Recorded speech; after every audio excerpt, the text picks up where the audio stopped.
I'm Dominique Spinelli. I just like to share a lot of my journey with you guys in hopes that it would give you hope and just a little bit more strength to go on. So let me show you what happened to me today. So I'm a very big, if you see it, you can have it kind of girl. Like I've always believed like that. I used to make vision boards a lot. And this year in particular, I decided to switch it up because me and Jesus have gotten a lot closer. And I said, let me make a prayer board this year instead. Now, mind you, my vision boards have worked. They have come to fruition. I've got one over there. It's probably about 7 or 8 years old now, and most of the stuff on that board have been completed. I've got one over here that's maybe 3 years old, and I've completed a good amount of that.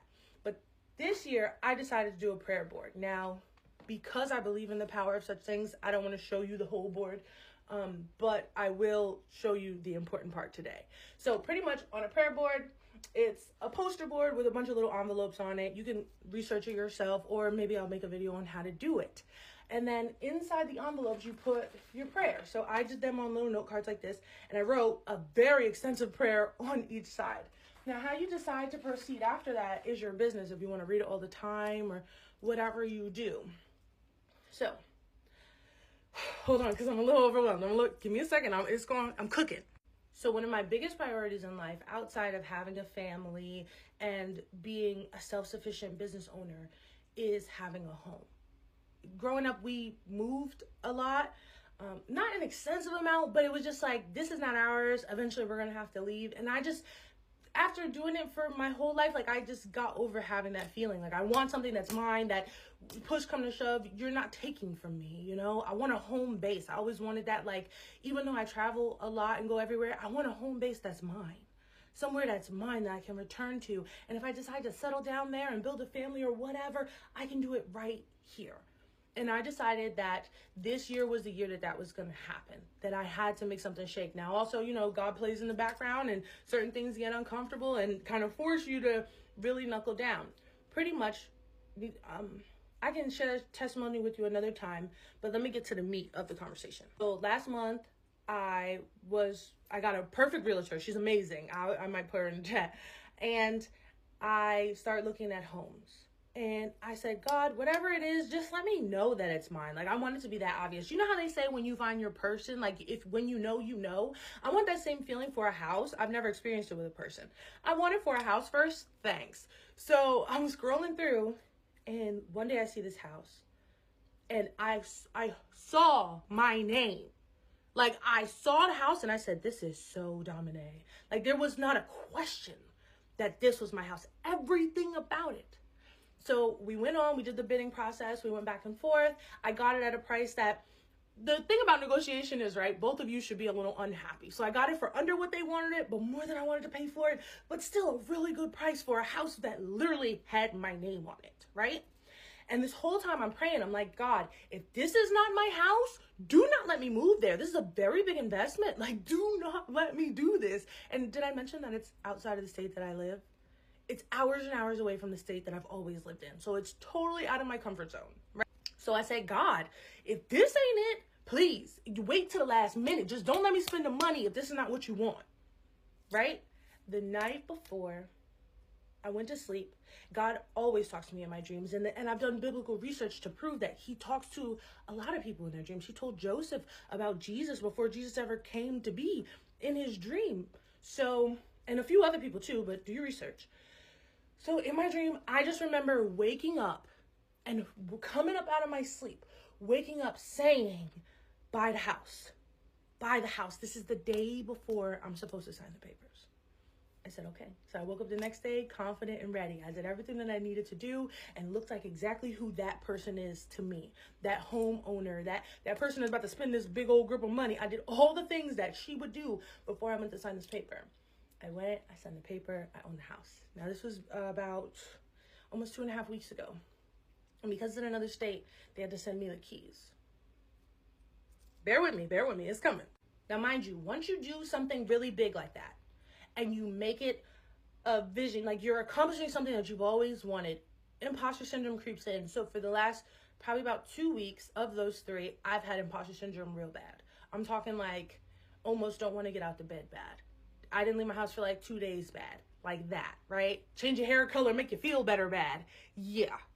So I'm like, it finally calmed down, it died down. Then I realized today when I was out running errands that I didn't get my house keys yet and that they're super late. I opened this package that I got, and this is my house key. You ready? You ready? Look at my house key. The key is down here, but that's none of y'all business. Then this is the top of the house key. And I just thought it was so cute. And I was like, oh my gosh. And then it hit me like, Dom, you really just bought a house. You did the thing. And I'm like, oh my gosh. So then something in me was like, hey, go back to your prayer board. Let me show you something.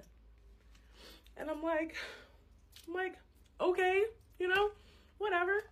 I go to my prayer board and let me show you the home section of my prayer board. Okay, so I've got some long-term goals that are also in housing. So there's one, and I'm like, okay, like, yeah, sure, whatever. Like, I didn't get the keys when I signed the paper, but okay. Then I go over to this one. What is that? Does that look anything familiar to this? When I tell you, I was like, what? Like, I was in disbelief. I even had to put the flashlight on it because I'm like, no, that's not a house. It's a house. It's, right? Don't they look mad familiar? I didn't even know they made keys like this. So I'm like, all right. So, of course, like, at that point, all I hear is get on the ground. Like, it's a stick up. So I got on the ground. And, me and God had our moment. And I'm just like, whoa. And then, so let me take it further. There was like a paper in there. I was trying to figure out who built the house. It's a new house. We were trying to figure it out for like insurance purposes. And the house is, the manufacturers, the contractors, information was in the bag with the key. And the name of the manufacturers was Dinkins, right? TMI, but for the sake of the testimony, right? My first, his name was Dinkins. Like, his last name was Dinkins. When I got on the floor and I'm thinking about it, I'm like, Dinkins? And God says, yeah, the first of many. And I just start laughing because he's funny like that. But literally the first of many. Like I said, I have other goals that go further in the same industry. But right now, just as far as having my root, my first, that's mine, like, whoa. So I say all this to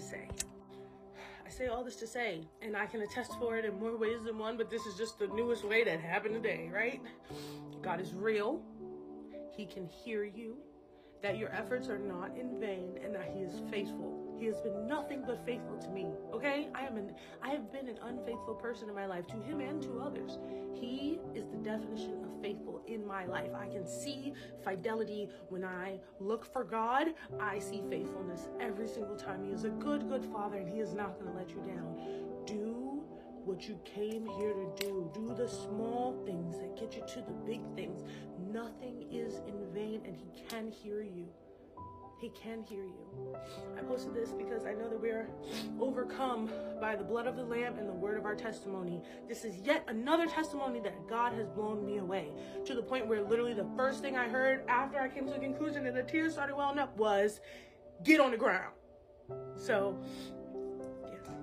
Okay? And if it can happen for me, it can happen for you too. So please, today might be hard. Tomorrow might be hard too. It ends. And you can do it, and he does care for you, and you are not alone.